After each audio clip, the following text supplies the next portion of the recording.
Alam mo yung koinophobia, the fear of living an ordinary life. Maraming kabataan ngayon takot na baka isang araw magising sila at yun na pala yung buhay nila. Gigising, papasok sa trabaho, uuwi, matutulog. Paulit-ulit. Walang pagbabago, walang kwento, parang ordinary lang.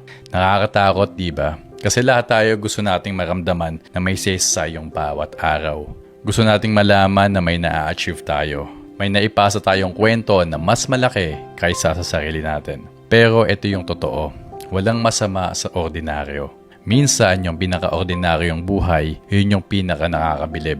Yung nanay na everyday nagluluto, nag-aalaga, hindi napapansin, akala mo ordinaryo.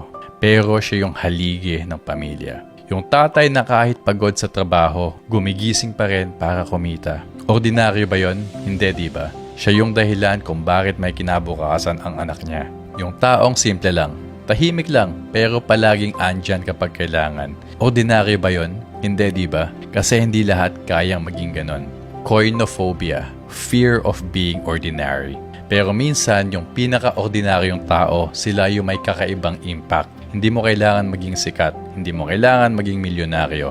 Hindi mo kailangan ng titulo para maging mahalaga. Ang kailangan mo lang, maging totoo. Maging mabuti, maging ikaw. Kasi sa dulo, hindi naman mahalaga kung ordinaryo ang buhay mo. Ang mahalaga, naging makabuluhan ka sa mga taong minamahal mo. At yun, kahit anong takot, walang makakapalit.